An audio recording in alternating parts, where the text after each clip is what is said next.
শুধুমাত্র 11 থেকে 12,000 টাকা খরচ করলেই এই স্মার্টফোনটার 3GB 4GB র্যামের ভেরিয়েন্টটা আপনারা ইজিলি পেয়ে যাবেন। আর C31 স্মার্টফোনটার বিল্ড কোয়ালিটি অথবা ডিজাইন দেখে পুরনো Xiaomiর স্মার্টফোনের কথা আপনার মনেই পড়ে যাবে। POCO C31 স্মার্টফোনটার ডিসপ্লে হিসেবে এখানে ইউজ করা হয়েছে HD+ রেজলিউশনের ডিসপ্লে, যার সাইজ হচ্ছে গিয়ে 6.53 ইঞ্চি।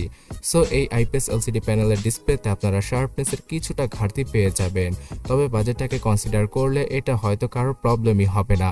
যারা কিনা মা বাবার জন্য স্মার্টফোন কিনবেন অথবা নিজেরা সেকেন্ডারি ফোন হিসেবে একটা ফোন কিনতে চাইছেন, তারা এই ফোনটা ইজিলি ইউজ করতে পারবেন। কন্টেন্ট ওয়াচ করার ক্ষেত্রে মানে মাল্টিমিডিয়া কনজাম্পশনের ক্ষেত্রে ফোনটা বেস্ট হবে, যেহেতু ফোনটার ডিসপ্লে মোটামুটি বড় আকৃতির। আর এই নচ জাতীয় ডিসপ্লের নিচের দিকে কিছুটা বড় চিন এরিয়া পাওয়া যাবে। সো এই চিন এরিয়ার মাধ্যমেই বোঝা যাচ্ছে যে এটা কম দামি একটা ডিভাইস। তবে যাই হোক, ডিসপ্লে রেজলিউশন কম হলেও এখানে কালার ক্যালিব্রেশনে খুব ভালো কাজ করেছে পোকো। IPS LCD প্যানেলের ডিসপ্লে হওয়া সত্ত্বেও এখানে পাঞ্চি কালারের ক্যালিব্রেশন করা হয়েছে, তো এর জন্যই যে কোনো কন্টেন্ট দেখে অথবা গেম খেলে টুকটাক ভালোই লাগবে ফোনটার ডিসপ্লে। তবে এখানে যদি কিছুটা হায়ার রিফ্রেশ রেটকে ইউজ করা যেত তাহলে আরও কিছুটা স্মুথ মনে হতো POCO C31 স্মার্টফোনটা। এই ফোনটা যেহেতু 11-12 হাজার টাকা বর্তমানে মার্কেটে পাওয়া যাচ্ছে, তো এই বাজেটে এর থেকে ভালো কিছু আশা করাটাও বোকামি। স্টোরেজ সম্পর্কে বলতে গেলে 3GB আর 4GB এই দুইটা র্যাম ভ্যারিয়েন্টের সাথে আসে POCO C31 স্মার্টফোনটি। তবে এখানে সর্বোচ্চ 2 থেকে 4GB পর্যন্ত র্যামকে আপনারা এক্সটেন্ড করতে পারবেন ভার্চুয়ালি। সো 4GB র্যামের ভ্যারিয়েন্টটা কিনলে সর্বোচ্চ 6GB পর্যন্ত মেমোরি এক্সটেন্ড করা পসিবল। তবে আগামীতে হয়তো Xiaomi 8GB র্যাম পর্যন্ত এক্সটেন্ড করার সুবিধা দিয়ে দিতে পারে POCO C31 স্মার্টফোনটাতে আপডেটের মাধ্যমে। তো এই ভার্চুয়াল র্যামের সুবিধার মাধ্যমে হয়তো টুকটাক মাল্টিটাস্কিংয়ে আপনারা হেল্প পেতে পারেন। তবে আমার কাছে এই ফিচারটা ততটাও কাজের মনে হয় না। 3GB র্যামের ভেরিয়েন্টটা না নিয়ে যদি 4GB র্যামের ভেরিয়েন্টটা পারচেস করতে পারেন, তাহলেই একদম ল্যাগ এবং হ্যাং ফ্রি ভাবে কিছুটা হলেও ইউজ করা পসিবল হবে POCO C31 স্মার্টফোনটি। এই ফোনটাতে দুইটা 4G সিমের পাশাপাশি একটা SD কার্ডকে ইউজ করা পসিবল সর্বোচ্চ 1000GB পর্যন্ত।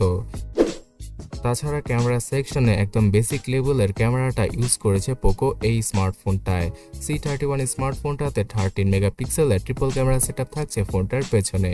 এখানে 13 মেগাপিক্সেলের ক্যামেরাটাই আপনাদের বেশি কাজে আসবে, বিকজ 2 মেগাপিক্সেলের ম্যাক্রো ক্যামেরার কোয়ালিটি একদম বাজে। তার পাশাপাশি ডেপথ ক্যামেরাটা না দিয়ে সফটওয়্যারের মাধ্যমে কিন্তু পোর্ট্রেট শটগুলো তোলা পসিবল হতো C31-এ। তবে ক্যামেরার সংখ্যা বাড়াতে গিয়েই পোকো এই কাজটা করেছে।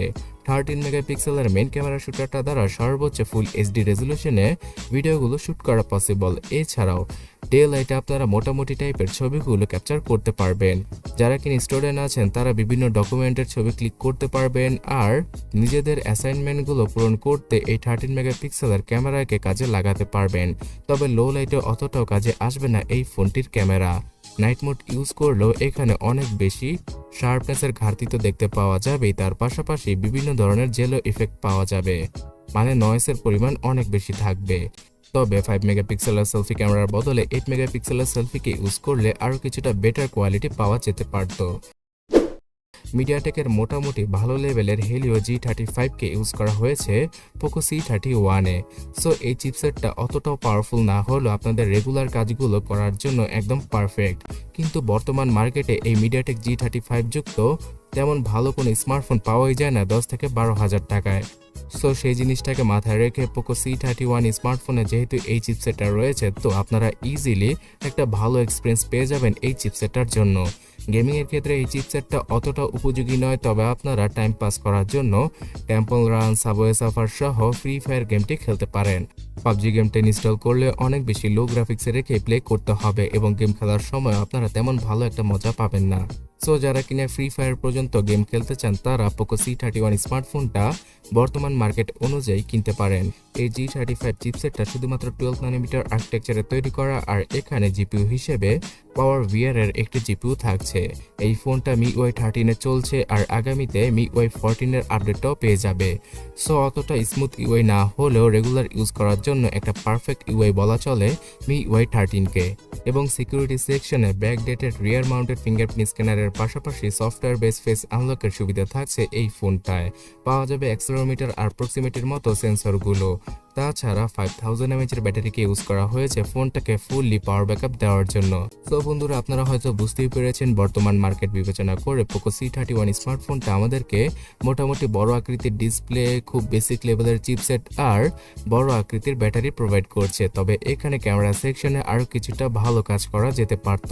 এই ফোনটা বসুন্ধরা সহ যমুনা ফিউচার পার্ক, মোটালে প্লাজা সহ আপনাদের জেলা শহরগুলোর বড় বড় মার্কেটে আপনারা ইজিলি পেয়ে যাবেন।